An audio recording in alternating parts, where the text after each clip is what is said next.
Alright lads, so today we're going to be showcasing one of the more exciting character releases in...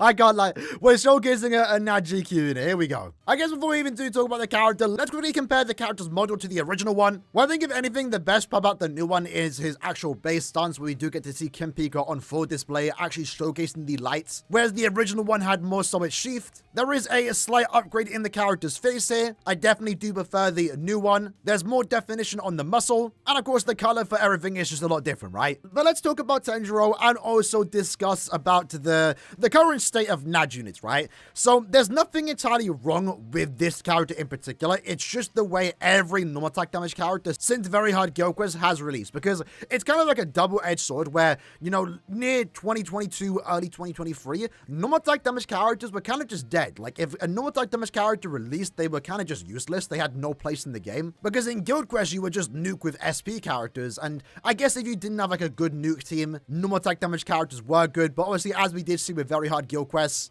and now Nightmare Guild Quest, it has brought a resurgence of normal attack damage characters now being useful because they're actually good in Guild Quest content. But unfortunately with that, we've now seen a rise of just normal attack damage characters strictly designed for Guild Quest. And one of the things that I know a lot of us do hate here is this particular skill. Flurry +1, but only Flurry 2 in Guild Quest. This skill has got to be one of the most idiotic skills in the entire game, and I really don't understand it. Even for SP characters like Bambietta, for example, who have Frenzy +2 but Frenzy 3 in Guild Quest, why don't we just have it everywhere? Because realistically speaking, the one place where it does matter is in Guild Quest. The one place where it can be game breaking is in Guild Quest, but that's where they have it anyway. If I wanted to use this character outside of Guild Quest and have Flurry +2, realistically it doesn't matter. I'll be honest, even if this character had Flurry 2, even if he had Flurry 3, I still would never use him over a good SP character. That's me personally. But it would be nice to at least get the option. At least for those that do want to use no attack damage characters. Because unfortunately, it just sucks to have all these skills just be restricted to one game mode. And then where you want to use the character. Realistically, where you want to actually play with the character. Because in Guild Quest, you're not really going to use him as a main, right? You're going to use him as an auto-controlled character. So we kind of live in a era right now in Brave Souls where the character is best performed when you're not using him. So in a way, you can look at these characters as characters that you aren't really supposed to ever use. Because if you use them, they have less damage output. And it kind of sucks too, because this Tanjiro does have some unique things about him. He is the first character in the game to have 2 heals on a strong attack, his SA2 and 3R team heals. And that could allow for some enjoyable gameplay, but not when your damage output is significantly nerfed, right? At least when outside of Guild Quest. Of course, in Guild Quest content, he is going to perform really, really well. And that's what's special about this character, is that he does have Human Killer Plus. So, of course, in the upcoming Ranged Human Guild Quest, he is going to be a really good character. In fact, he's the only good character. That particular phase lacks good Naj units, and it even lacks good leads. And while it is unfortunate if you are a Tanjiro fan, he ended up being a normal attack damage character for a particular Guild Quest phase, at least he's a good one, because let's look at Kiryu. She's the exact same character, wants to be used in the Ranged Human Guild Quest, and she don't even do damage on her SA2, she's an SP character. Honestly, Kiryu should have been a normal attack damage unit, and that potentially would have meant that this character didn't need to exist. He could have been something else. So I'm honestly blaming Tanjiro being a Naj unit on Kiryu because of how bad she actually was. But in that particular Guild Quest phase, he is going to have Flurry +2 with a high bruiser value, I believe upwards to like 90%, more range damage too, more killer effects. It's going to boost your team stats by 43%, more specifically attack and focus. And then he also does have a team buff where he is giving every sniper in the entire game 30% more damage to enemies that are inflicted with a status summon. So this has some potential and does allow him to be used outside of his respective Guild Quest phase, just for the team support, right?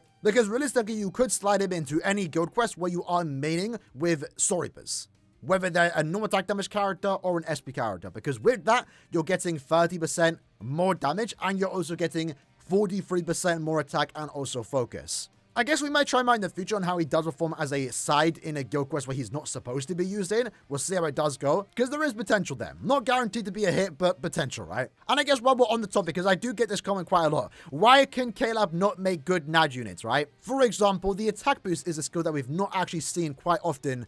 I mean, only 2 characters have it in the game. The reason why these normal attack damage characters, especially designed for Guild Quest, don't have the attack boost is because it's not good in Guild Quest. The current meta right now in Guild Quest is that every character has almost a guaranteed chance to inflict status ailments, and having an attack-based character want to inflict status ailments too, it doesn't really work as well as characters like this where they're just doing consistent damage output. And that's kind of why we've not seen the attack boost return in quite some time, because every NAD character that we are getting is just designed for Guild Quest, and the attack boost itself doesn't work. So what we really need, right, is just normal attack damage characters not designed for Guild Quest, designed to actually be good characters. Like, these characters in particular have a place in the game. Let's keep them as mid-months. Like, they have a service, right? They fulfill a role, and that is to be used in Guild Quest. These characters existing isn't really a bad thing. At the bare minimum, give them Fly +2, or just give them max damage everywhere. Don't restrict it to Guild Quest, because it will be in Keller's favor to do that. You'll be more inclined to pull for them. It doesn't break the game's balance if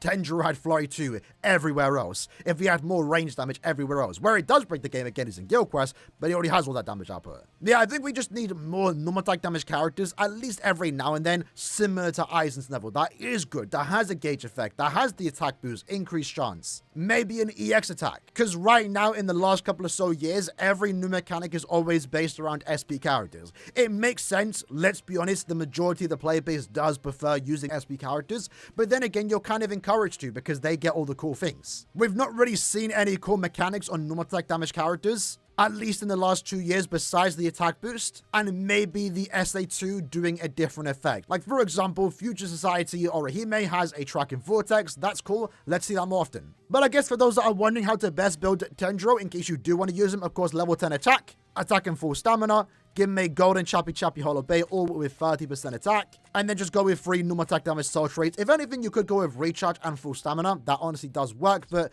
for the most part, you're not really going to be using this character outside of Guild Quest content. Alright then, so let's just quickly take him into single player IT, just to quickly demonstrate the character's attacks, right? Because honestly, I think, and this is like the worst part, and why I think many people are upset about this character in particular, because he's not the first character, and he won't be the last character to be like this, but it's Tenjiro. Tenjiro's a really cool character. And I think visually this character looks quite great.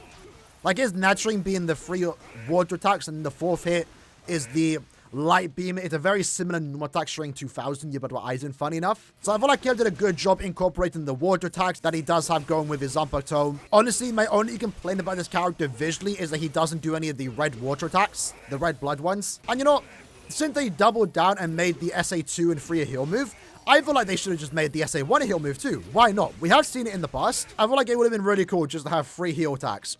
Maybe even his normal attack string. Why not? I know technically that's what Drain's for, but I feel like, again, normal attack damage characters are missing that unique factor, that fun factor that SP characters get almost every month. And I feel like he's kind of lacking that. But going into the final room, let's go ahead and use our Sobom.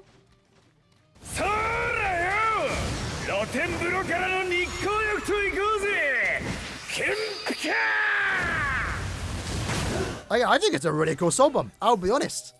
But in terms of gameplay, it just doesn't do anything unique, right? I mean, I guess the SA2 and SA3 being a heal was nice and all, but... And that impulse is cool too. But again, he's just a character that you want to really only use in Guild Quest content, which kind of sucks. Especially for an end-of-month character, right? And that's one thing about these characters too, that they're very similar to mid-month characters. And in a way, it's not bad that mid-month characters can compete with end-of-month. I mean, look at Shinji, right? Shinji is an example of a mid-month character that is competing with end-of-month characters. But with Tenjiro and every other normal attack damage character designed for Guild Quest released for end-of-month, it more so feels like they're competing with mid-months, and not the other way around. Next up though, let's take him into the ultimate epic raid against Ion. In this case, he is a 3 times damage dealing bonus.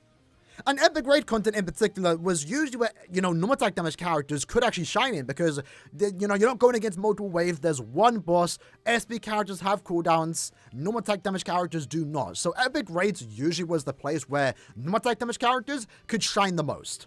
But again, lately, especially with these characters only having Flurry 1, even in epic raids content, SP characters still are the go-to for a lot of people because they just clear faster. Because what we can do here, right, let's just go ahead and use our normal attack string. Let's use our SA2. And we're not doing anything wrong here, right? We're dodging the enemy. We're using our normal attack. We're doing some respectable damage here. But look how fast, or look how slow we're clearing. You know, we had Flurry 2. It'd be a lot better. It'd still be slow, to be fair, but it'd be much faster, right? So there we go. Going into the final phase now. Let's use our Soul Bomb. Not like it matters, to be fair. Although I guess we do a tad bit more damage, so it does help out.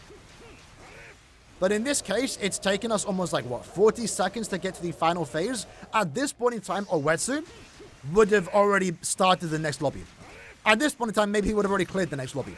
Because if you saw OH-etsu showcase, he was able to clear epic raids in under 10 seconds. By himself too. That's like the night and day difference, right? Like even in content where normal attack damage characters were the more ideal ones, even in this content nowadays, they just clear too slow. 45 seconds. The one advantage these characters have over SP characters, I guess, is that they can auto. And I guess he would make for a decent auto character since he has heals. But even then, I mean, I think I'd rather just manually play and clear in 10 seconds than auto and clear in a minute. So I guess this is going to serve as a quick showcase on the character before we do get the triumph in the content he wants to be designed for. Not really, it's a showcase, but at the same time, it's more so a discussion based on the current state of normal attack damage units in 2024. At this point in time, if you see a character have Flurry, it's not looking good. You know, many of you know, I've been waiting for characters like Bankai Rukia, not Giselle, for example. I at least know for the most part they aren't going to be normal attack damage units. I mean, they very well could be, but what we do see, let's be honest, because it does suck when your favorite character is a normal attack damage unit, either a Brave Battle or a GQ character. But if my favorite character is going to end up being a normal attack damage unit, I actually rather than be a Brave Battle unit than a GQ side. But I don't want to insult any, people that have favorite characters, because my favorite character is Aaroniero. I can't really talk, but if your favorite character is not a popular character, chances are they are going to be a normal attack damage unit, right? Because let's be honest, right? Look at the end of month banner for part 2 of the anniversary. Soifon and also Toshiro are more popular characters. A common complaint that we had with anniversary part 2 is why wasn't Sergeant the SP character when someone like Toshiro is going to get so many characters in the future? Well, even though Sergeant's my favorite of the 3, Sergeant is the least popular of these 3 characters, right? That's why he ended up being the normal attack damage unit, the Brave Battle unit. Likewise with Shinji and also Kensei, Shinji is the more popular, and then again with this banner, between these 2 characters, OH-etsu is the more popular one, therefore he is going to be the SP character, and Tendro is going to be a normal attack damage unit. So if your favorite character is someone that isn't super popular, there's potentially a fear that they might be a normal attack damage character. Because characters like Bankai Rukia, Bankai Renji, not, chances are they're going to be really good SP characters. They aren't going to be made as sides in GQ. I guess there's a potential chance one of them that I did mention could end up being a Brave Battle unit. It really depends, but Killer are going to take advantage of hype characters and make them really good SP characters because they sell well. So if your favorite character is someone super popular, chances are you don't have to worry about them being a Nad unit. But if your favorite character is someone like Kensei, for example, there is always going to be that fear that they could end up being a GQ normal attack damage character. And if they do end up being a GQ side character, at the very least you can hope that they're somewhat good in their respective guild quest phase. Because at least Tendro, for example, the difference between him and Kensei is that he's actually good and useful and needed in his respective phase. Whereas, Kensei, you didn't really need him. He is good in his guild quest, but other characters exist. So yeah, really hoping going forward into the future. I mean, every time we get a NAD character, especially for end of month, people are going to complain. Not even complain, criticize these units. I feel like at some point, Caleb will realize and eventually will do something. I feel like maybe near the end of the year, maybe next year, we are going to really get a good normal attack damage unit. One that we've been really hoping for. At the very least, though, for the time being, if Caleb aren't going to give us really good normal attack damage units that we're actually supposed to play with, stop with these GQ-specific skills. No one likes them, and had they not had it, we would still pull for the character, and we'd have maybe more reason to pull for the character. I mean, if you saw my reaction to this end of month banner, I was thinking like easy skip just because Tendro's a NAD unit. I wanted him for GQ and I'm happy to have him, but I'm definitely more inclined to spend money, summon on a banner at this point in time if there's no NAD unit. But if there ever is a NAD unit and they're actually good outside of GQ, but also still be good in Guild Quest, well then I'm also still going to be more inclined to pull. But characters like this, even though I wanted him, even though I needed him, really do put me off banners. So only time will tell how these normal attack damage characters are going to play out in the future leading up to the end of the year and again starting 2025. But yeah, definitely, like I mentioned, my least favorite type of character in 2024 for Bleach Brave Souls is GQ NAD units. They're kind of boring. They don't even make for fun showcases. And that's why, for the most part, majority of this video, we spent talking about normal attack damage characters, then really showcasing Tendro, because he's not really a character you're meant to showcase. Either way, let me know again what you'd like to have to say regarding normal attack damage characters in the year 2024. As always, though, leave feedback in the Discord section, because the more we complain, the more we criticize, maybe things can potentially change. And we're not even asking for a lot, we're just asking for better characters. It's not like we're being stingy here, we're just asking for better value characters and more fun characters. Either way, hope you guys enjoyed the video. See you guys next time. Take care and peace.